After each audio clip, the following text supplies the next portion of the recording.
안녕하십니까. 자, 2022년 2회차 우리 가스 산업기사 실기 먼저 필답형 복원 문제 같이 한번 보겠습니다.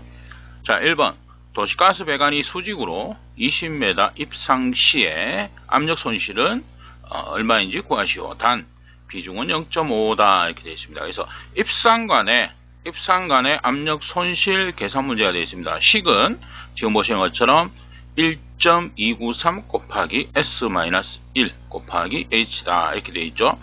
우리가 여기 보시면 S 같은 경우는 이제 비중이 되겠죠. 가스의 비중. 가스의 비중 지금 0.55가 주어졌습니다. 그죠? 그 다음에 마이너스 1이라는 것 자체가 뭐냐면 이제 공기를 기준으로 했을 때 공기의 비중 값을 우리가 1로 보는 것이 되겠죠. 기준이 되기 때문에. 그 다음에 이제 H 같은 경우는 입상시 높이, 그죠? 고저차 20m가 되겠습니다. 여기에 이제 1.293이라는 것은 우리가 공기의 밀도가 1.293이다. 이렇게 되겠습니다. 요건 식 그대로 지금 이거는 뭐 외우셔야 되는 내용입니다. 그죠? 입상 간의 압력 손실 계산식이 되겠습니다. 그래서 실제로 이제 압력 손실 이렇게 계산했을 경우 이렇게 나온다. 이렇게 보시면 되겠습니다. 자, 이번 문제 가스 크레마토그래피 분석 장치의 가스 분석의 원리를 쓰시오. 자, 이 설명이 좀 길게 이렇게 되어 있습니다. 근데 실제로 여러분들 이런 내용들은 여러분들이 조금 줄여서 함축을 좀 시켜서 핵심되는 어떤 용어 이런 것만 들어가시면 되겠다. 그래서 실어의 각 성분의 흡수력 차이 이렇게 되어 있습니다. 그죠? 근데 실어의 확산 속도, 이동 속도, 자, 이런 거에 따라서 성분을 검출한다 이렇게 되어 있습니다. 그래서 기본적으로 두 성분이 되겠죠. 이건 뭐냐면 이제 우리가 복합 성분의 실호가 이동상이 있고 고정상이 있습니다. 그죠? 그래서 우리가 고정상에 실호를 주입하면 운반 기체, 우리 캐리어 가스죠. 그래서 이제 분리관을 통해서 운반이 되고요. 이때 우리가 각 성분들이 분리관을 통해서 움직이는 속도, 이 속도가 고정상인 액체에 용해되는 정도에 따라서 달라지게 되는 것이겠습니다. 그래서 이 서로 다른 이동 속도를 가지고 있기 때문에 서로 분리가 된다. 이동 속도, 움직이는 속도 또는 이동 속도가 있기 때문에 서로 분리되는 현상 이렇게 나타낼 수가 있습니다. 그래서 이 내용은 꼭 이게 맞다 이런 건 아닙니다. 그죠? 그래서 여러분들이 좀 함축적으로 내용을 축약해서 이렇게 봐두시면 될 것 같습니다. 자, 2단 감압 방식의 장단점 각각 두 가지 쓰시오 이렇게 되어 있습니다. 자, 2단 감압입니다. 감압을 두 번 한다는 거죠. 2단. 그래서 우리가 감압 구조가 두 개로 되어 있다. 그죠? 그래서 1차 압력을 뭐로? 중간 압력으로 한번 낮추는 거죠. 한번 낮춰주는 거. 여기서 이제 1차가 되는 것이 되겠고, 그죠? 그 다음에 이 중간 압력을 사용 압력으로, 그죠? 2차 이렇게 두 번에 걸쳐서 각각 감압을 하는 방식을 얘기하고 있습니다. 그래서 장점을 보시면 공급 압력이 일정하다. 최종적으로는 여기에 가서 압력을 감한다 이거죠. 1단 같으면은 여기서 이렇게 압력을 감하는 형태가 되어 있죠. 그러면 이송하는 도중에 또다시 압력 손실이 발생할 수가 있거든요. 그래서 공급 압력이 2단이 좀 더 안정되고 중간 배관이 간으로도 되고 입상 배관에 의한 압력 손실을 보정할 수 있다. 각 연소기구에 알맞는 압력으로 공급이 가능하다. 단점은 설비가 복잡해진다. 그죠? 설비가 한 번 더 하는 거니까요. 조정기가 많이 들고 재카 우려가 있다. 검사 방법이 복잡하다. 그래서 우리가 사용하는 데는 좋다 이거죠. 장점 자체는 사용하는 데는 좋다. 압력을 원하는 압력으로 받아서 사용하기는 좋다 이거죠. 단점은 그렇게 하기 위해서는 좀 더 복잡해지고 좀 더 관리가 필요하다. 이런 내용이 되겠습니다. 자, 4번에 고속 회전형 가스미터로서 소형으로 대용량의 계량이 가능하고 가스 압력이 높아도 사용이 가능한 가스미터는 무엇인지 쓰시오. 우리가 가스미터 같은 경우도 이제 분류로 해서 뭐 자주 나옵니다. 그죠? 실측식 이렇게 하면 건식과 회전식 이런 것들이 있고요. 뭐 출향식 이런 것들이 있죠. 기본적으로 요 내용에서 이제 보셔야 될 것은 대용량의 소형으로서 대용량의 계량이 가능하다 이렇게 되어 있습니다. 그래서 대유량의 측정이 적합하고 공업용으로 설치 면적이 적게 사용되어지는 것. 그 다음에 가스 압력이 높아도 사용이 가능하다 이렇게 되어 있죠. 그래서 중압 가능 유량을 측정하는 것. 루츠미터 되겠습니다. 루츠 가스미터. 그죠? 요게 특징입니다. 그래서 요거는 이제 가스미터의 각각의 가스미터. 우리가 실측식에는 건식, 그죠? 건식 같은 경우는 뭐 막식 이런 것들이 있고 회전식이죠. 루츠 가스미터도 회전식입니다. 그 다음에 이제 출향식 각각 있습니다. 그죠? 근데 루츠가 좀 자주 나오는 편이죠. 그래서 이런 내용 좀 봐두시면 되겠습니다. 자, 위험수 평가 기법 중 사건수 분석 기법에 대해서 쓰시오. 사건의 수입니다. 이 말 그대로 사건의 수. 그래서 초기 사건으로 알려진 특정한 장치의 이상이나 운전자의 실수로부터 발생되는 잠재적인 사고 결과를 평가하는 기법이다 이렇게 되어 있습니다. 그죠? 우리가 공정 위험성 평가 기법 이런 것들이 있죠. 정성적 또는 정량적 평가 기법 여러 가지들이 있습니다. 그죠? 여러 가지가 있는데 기본적으로 이제 정량적으로 평가 분석하는 방법입니다. 위험수 평가 기법, 사건수 평가 기법이 되겠습니다. 그래서 정량적 양이죠. 수를 가지고 평가를 하는 거니까 정량적 평가 기법이다. 이런 내용입니다. 그래서 뭐 요거는 문제 좀 처음 보는 것 같기도 한데 참고해서 보시기 바랍니다. 방류뚝 문제가 되어 있습니다. 자, 방류뚝 구조에 대한 기준으로 갈로 안에 알맞는 용어를 쓰시오. 자, 1번 같은 경우 철근 콘크리트 철근 콘크리트는 자, 갈로 콘크리트를 사용하고 균열 발생을 방지하도록 배근, 리베팅 이음, 신축 이음 및 신축 이음의 간격, 배치 등을 정하여야 한다 이렇게 되어 있습니다. 자, 요거 같은 경우는 뭐 그대로 우리가 방류뚝 재료 및 구조 거기에 이제 기준입니다. 그 기준에 있는 내용을 가지고 왔고 이렇게 내용에 갈로를 침으로써 빈칸을 채우는 형태인데 지금 같은 경우는 이제 여기에 들어갈 내용을 보시면 이제 뭐냐면 수밀성 콘크리트를 사용한다 이런 내용이 되겠습니다. 그래서 이제 수밀성이라는 것 자체는 뭡니까? 이제 물이고요. 밀폐되어 있다. 이런 내용으로 보시면 됩니다. 그죠?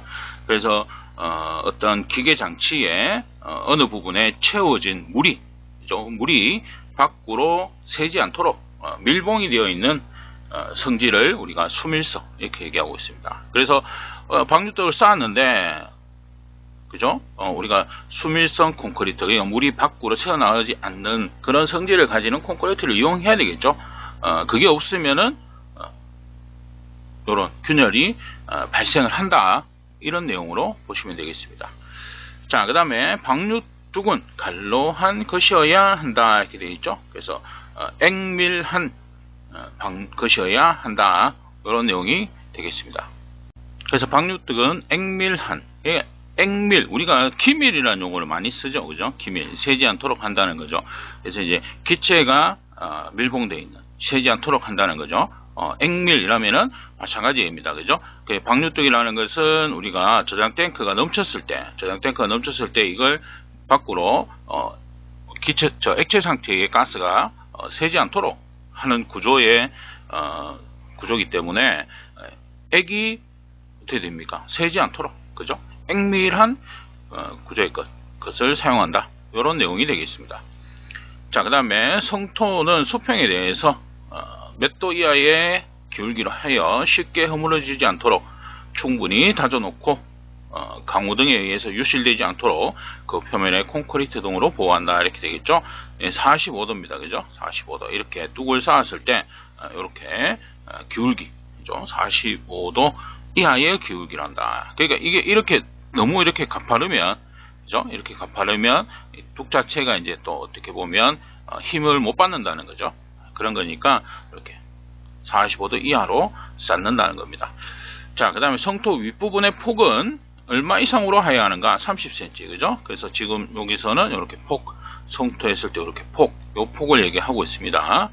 그래서 요거는 이제 방류뚝 구조에 관한 기준에 있는 내용을 가지고 와서 이렇게 한 내용이 되겠습니다. 그 방류뚝은 어쨌든 문제 자주 나오는 거니까요. 한번쯤 그 기준을 쭉 읽어보시는 게 좋을 것 같습니다. 자, 가스 설비에서 기밀 시험용으로 사용하는 기체 두 종류를 쓰시오 이렇게 되어 있습니다. 자, 요거는 이제 우리가 배관 설비 성능 기준에 보면은 어떤 기밀 시험에 사용하는 가스 이렇게 되어 있는데 그 기준이 뭐냐 이렇게 보면 공기 또는 불활성 기체 이렇게 되어 있습니다. 공기 또는 불활성 기체. 그죠? 그래서 가장 대표적인 우리 불활성 기체가 질소가 되어 있습니다. 그죠? 질소. 그 다음에 이제 탄산가스 정도까지 볼 수 있다. 물론 이제 더 있을 수도 있겠지만 요 정도 보시면 될 것 같습니다. 또는 공기 또는 불활성 기체. 그래서 기체를 두 종류를 써라 이랬기 때문에 공기와 질소 이런 정도 써주시면 될 것 같습니다. 자, 그 다음에 8번 문제. 자, 석유화학 공장 등에 설치되는 플레어 스택에서 역화 및 공기 등과의 혼합 폭발을 방지하기 위해서 가스 종류 및 시설 구조에 따라 갖추어야 하는 것으로 두 가지를 쓰시오. 자, 그래서 우리가 역화 및 공기 등, 그죠? 역화 및 공기 등과의 혼합 폭발을 방지하기 위해서 우리가 갖추어야 되는 것은 크게 여기 보시면 5가지 이렇게 나오고 있습니다. 그죠? 각각의 실 종류가 되겠고요. 그죠?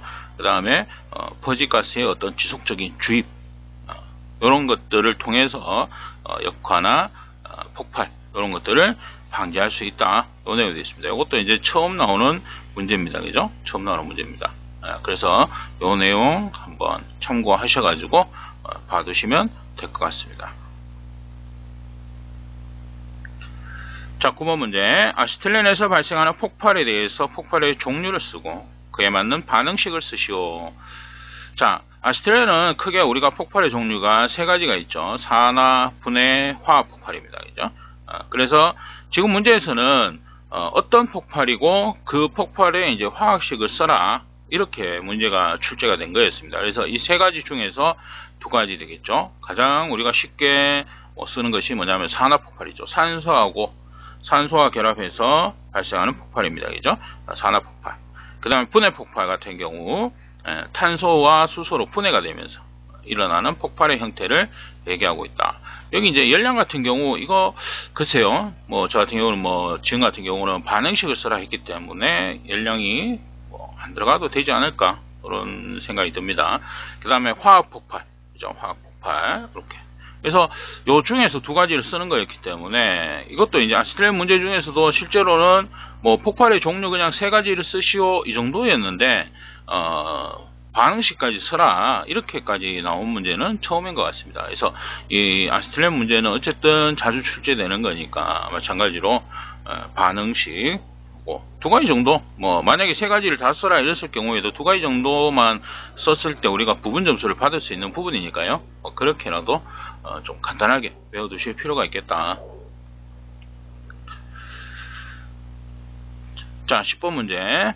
메탄올이 생성되는 반응을 화학 반응식으로 쓰시오. 우리가 메탄올 생성, 그죠? 생성이 되겠습니다. 그래서 우리가 기본적으로 천연가스 또는 코크스로 가스 중에서 메탄을 우리가 산소나 수증기와 함께 일산화탄소와 수소로 구성된 합성가스로 만듭니다.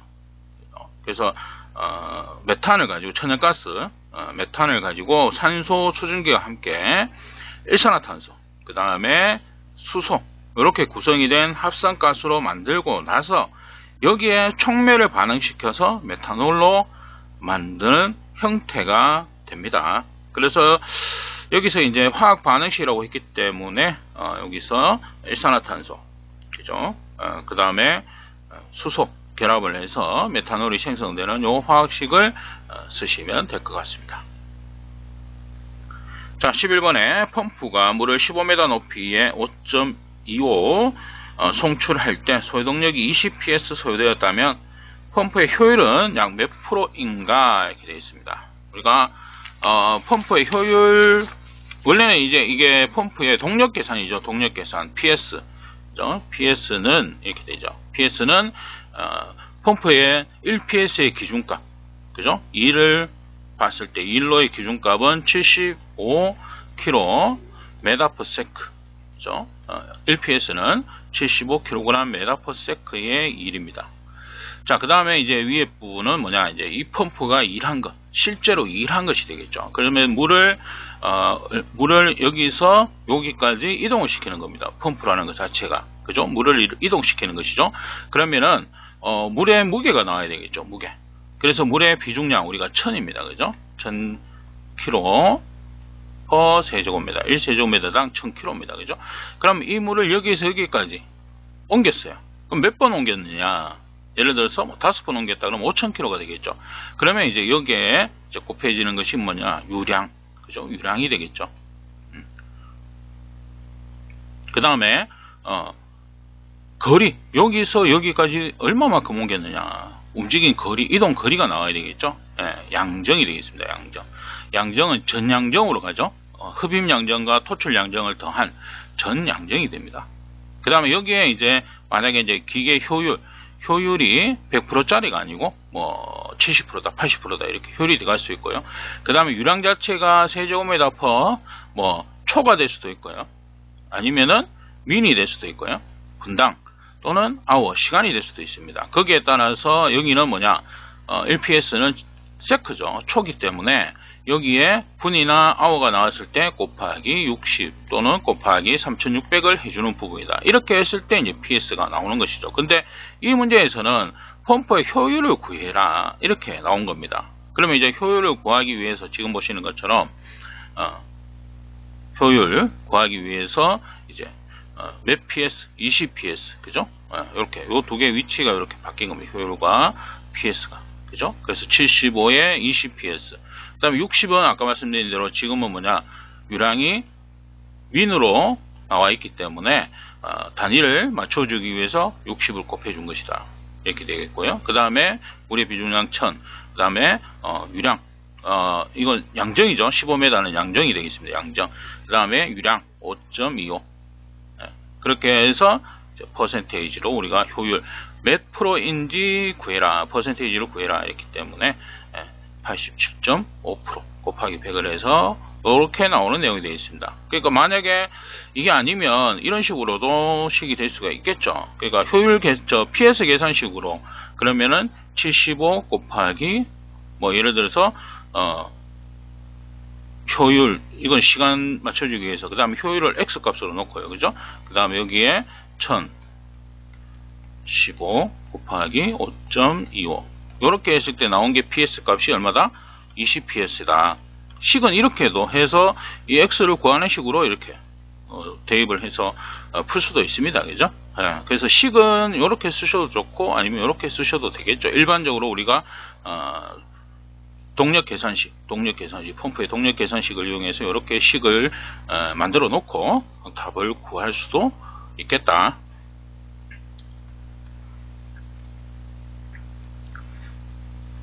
자, 12번에 지하에 매설된 도시가스 배관에서 발생하는 부식의 원인 4가지를 쓰시오.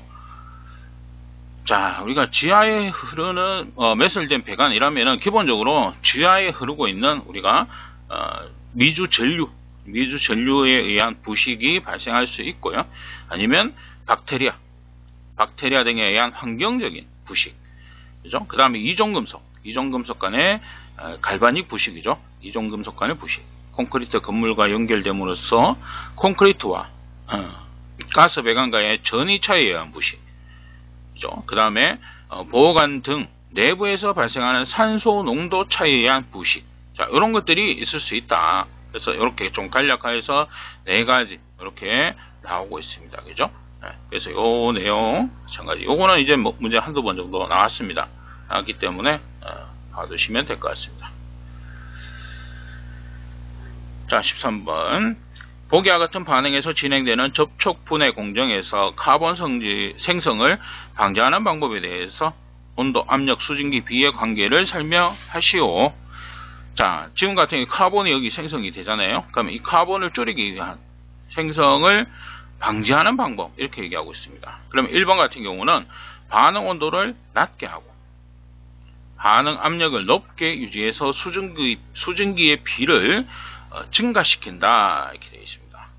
그 다음에 2번 같은 경우는 반응 온도를 높게 하고 반응 압력을 낮게 유지하고 수증기 비를 증가시킨다. 그렇게 하면 그죠? 온도와 압력, 수증기 이 세 가지의 상관관계 되겠죠. 온도는 낮게 하고 압력은 높게 하고 수증기 비는 증가시키고, 그죠? 그리고 이런 식으로 했을 때 이제 뭡니까? 카본 생성이 방지된다, 이런 내용이 되겠습니다. 그래서 요거는 요것도 한 두 번 나왔습니다. 그죠? 참고적으로 봐두시고요. 자, 고압가스 안전관리법에서 정한 특정 고압가스 종류 4가지를 쓰시오. 특정 고압가스 종류가 많습니다. 그죠? 많은데 뭐 4가지를 쓰라 했기 때문에 수소, 산소, 뭐 아세틸렌, 천연가스 이런 식으로 우리가 좀 알고 있는 요런 좀 쉬운 걸로 물론 쓸 수 있는 내용이었습니다. 그래서 요거 마찬가지 특정 고압가스 좀 알아두실 필요는 있다. 자, 그 다음에 15번 증기 압축식 냉동 사이클은 압축기, 응축기, 팽창밸브, 수액기, 증발기로 구성되어 있다. 사이클의 순서, 동작을 순서대로 쓰시오, 이렇게 나오고 있습니다. 기본적으로 우리가 냉동 사이클의 4대 구성이다 이렇게 하면 증발, 그죠? 압축, 그 다음에 응축, 그죠? 그 다음에 팽창밸브, 이렇게 4가지가 되겠습니다. 4가지가 이런 식으로 순환을 한다. 이게 뭐냐면 우리가 냉동이라는 것은 냉매가 열을 가지고 가는 것이죠. 근데 이 냉매가 액체 상태에서 기체 상태로 증발을 하면서 많은 열을 가지고 갈 수 있기 때문에 증발을 통해서 이제 실내에 있는 열을 냉매가 가지고 가는 겁니다. 그 다음에 이 압축기를 통해서 순환하는 힘을 얻을 수가 있는 것이죠. 순환하는 힘을 얻고 또는 액화를 좀 더 수월하게 하기 위해서 이제 압축을 행하는 것입니다. 그 다음에 응축이라는 것은 응축이라는 기본적으로 용어가 자체가 증발 마찬가지. 증발은 액이 기체가 되는 것이죠. 그러면 응축이라는 것은 뭐냐? 기본적으로 기체가 액체가 되는 것이다. 그죠? 그래서 증발한 기체를 다시 액체화함으로써 뭡니까? 재사용을 하게끔 만드는 것이죠. 그러면은 기본적으로 압축을 했을 때 이제 고압의 상태가 되는 것이죠. 고압. 그래서 액체 상태, 우리가 다시 증발기에서 사용하기 위해서 팽창밸브는 뭡니까? 압력을 저압으로 낮춰준다. 온도도 낮추고 그런 역할을 하는 것이 이제 이 4대 기본 구성이 됩니다. 이걸 우리가 하나의 사이클이라고 합니다. 근데 여기서는 이제 수액기가 나온 거예요. 수액기라는 것은 뭐냐면 일종의 저장 탱크가 됩니다. 저장 탱크. 그죠? 저장 탱크. 액을 저장하는 겁니다. 수액. 그죠? 그럼 액이 있는 곳이 어디냐면 여기 있고 여기 있죠. 근데 저장한다는 의미 자체가 이제 뭐냐?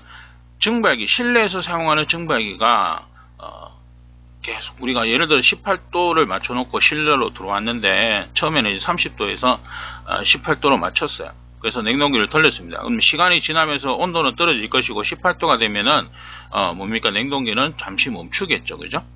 그렇게 이제 간단하게 설명드릴 수 있는 것이죠. 그러면은 처음에는 활발하게 순환을 하다가 19도, 20도, 19도 정도 됐을 때 얘가 계속 순환을 시켰어요. 근데 18도가 딱 되면서 멈춰버리니까 이쪽에서 순환하고 있던 기체 상태의 냉매가 이쪽으로 순환하면서 액체 상태가 되어버렸어요.